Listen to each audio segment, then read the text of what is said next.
Hello everyone. Please forgive my voice. I was working a large event over the weekend and it's finally done. I've been working on it all year and it's finally done. So I will be making a miniature finally after a very long time. This miniature is for the winner of my 5,000 subscriber contest, and she sent me a picture of a mirror that her brother made and asked me to recreate it. I recreated it in AutoCAD, so you can see how big it will be in 1/12 scale and how big it will be in 1/24 scale. You can convert it online, but 6 feet in 1/12 scale would be 6 inches, and 6 feet in 1/24 scale will be 3 inches. I left out a dimension. I use ScaleModelersWorld.com all the time for their measurement and conversion tool. If you want to convert from metric to imperial or 1/24 scale to 1/12 scale, I recommend trying this converter out for yourself.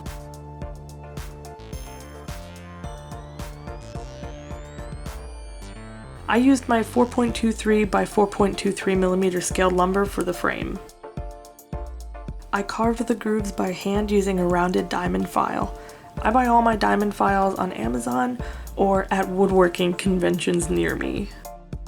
If you're going to buy files online, look at the description for how long they are so you don't buy massive ones accidentally. I have done this. Luckily, I still use those for other things. I used different radii to achieve the thickness of the grooves I wanted. The grooves won't be perfect at first, but keep touching them up and it'll come together eventually.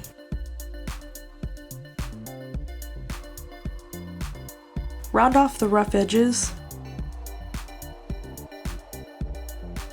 and sand down to the thickness you want.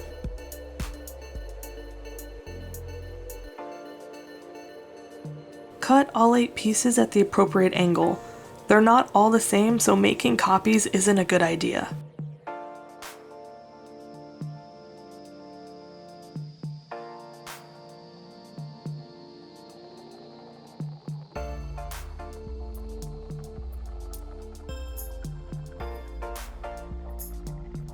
I marked off which joint belonged to which piece so I could tell later when I glued everything together.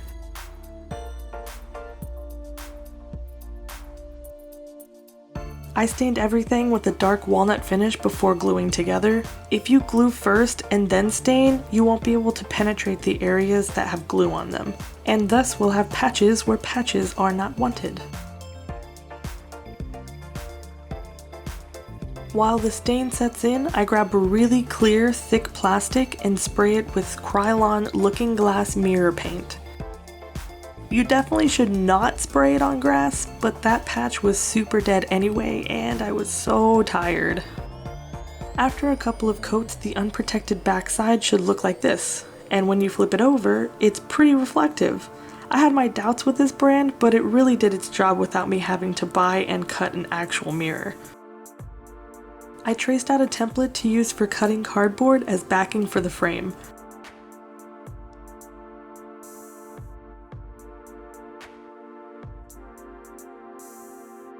I don't like to use corrugated cardboard with the webbing inside for tiny projects, so I doubled up on a thinner, more dense cardboard and painted it with black acrylic paint.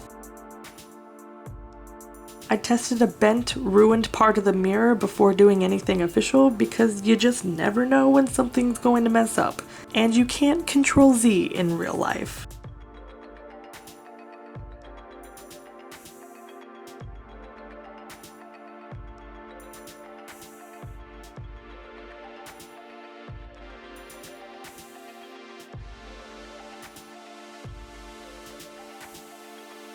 Cut out the backing for the frame and adhere together with a thin layer of glue so as not to warp the cardboard. For the fake sandblasting effect on the mirror, I used a pearlescent metallic acrylic paint that had a 30-70 water to paint ratio.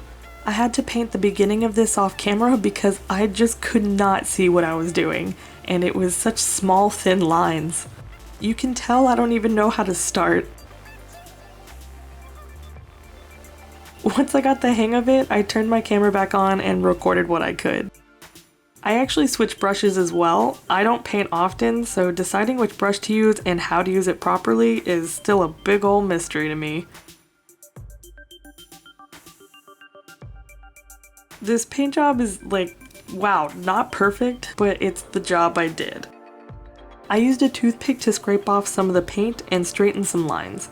It was just dull enough to not scratch the plastic.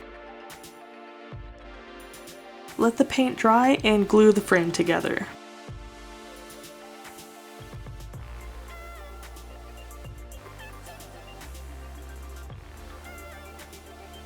Glue the backing onto the frame after the frame is dry.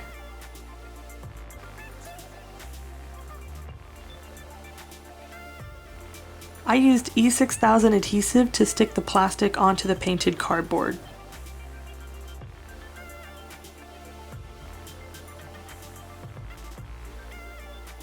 I pressed it down with a protected layer so I don't ruin the paint job with my gross fingers. I cut thin metal with my tin cutters and crafted little hangers to put on the back of the frame.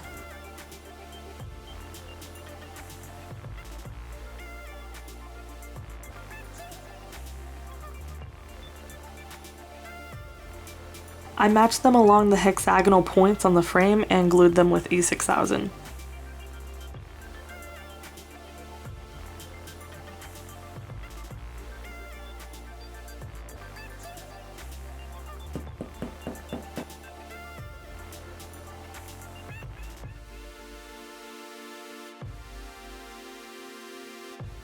I hope you liked this project. I love your likes and comments, but what really helps my channel is if you share my videos with your friends and other compatriots. You can follow me on Instagram for sneak peeks of minis I'm working on before they get uploaded to YouTube. You will see me soon, I promise. And also, sorry for the hiatuses.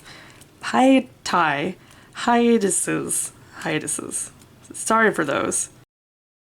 Does anybody else deal with this same problem? And does anybody else try to fix it by looking as close to the wall as possible?